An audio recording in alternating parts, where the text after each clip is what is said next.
Le groupe Randstad accompagne l'industrie depuis plus de 50 ans, dans toutes ses dimensions, à la fois depuis la conception, la production, mais aussi dans les chaînes d'approvisionnement, les chaînes logistiques notamment. Un des problèmes de cette industrie de défense, c'est qu'elle recherche au sein de bassins très identifiés des compétences qui sont déjà très pénuriques. Depuis ces derniers mois, on parle beaucoup d'augmentation de cadence de production, d'économie de guerre pour nous permettre d'assurer notre souveraineté. Je pense qu'au-delà du défi technologique qui correspond à la conception des équipements pour nos forces armées, se pose la question des compétences humaines qui permettront de les produire et d'augmenter la vitesse de production. Les enjeux RH des industries de défense, aujourd'hui, ils sont très simples. C'est de recruter, d'attirer et de fidéliser des talents. Aujourd'hui, on est sur des compétences critiques, quelle que soit la catégorie socio-professionnelle, que ce soit des ouvriers, que ce soit des techniciens ou des ingénieurs. Pour des ouvriers, nous recrutons par exemple des soudeurs ou des ajusteurs. La France, aujourd'hui, produit 40 000 ingénieurs. Les besoins de toute l'activité sont de 70 000. On a des difficultés très claires d'avoir un marché en face de nos besoins. Je pense qu'on a un gros différentiel dans l'industrie de défense.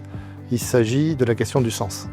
Nous proposons aux salariés qui nous rejoignent de participer, je pense, à quelque chose qui a du sens, puisqu'il c'est de participer à la défense de la souveraineté de notre territoire et également d'assurer la sécurité des concitoyens de ce pays.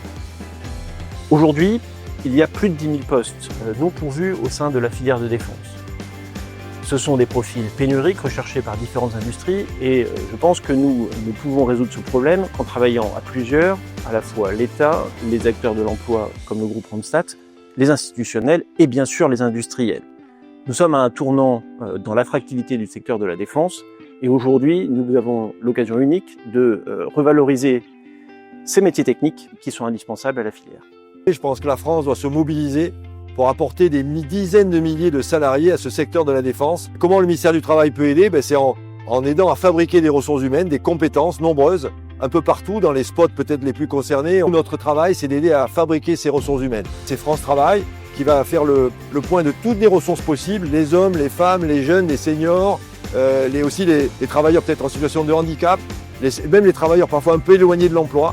On va massifier tous nos programmes de formation pour délivrer d'ici 1 an, 2 ans, 3 ans l'ensemble des salariés nécessaires à la réalisation de cet formidable effort de défense et de production que les entreprises de défense vont devoir réaliser.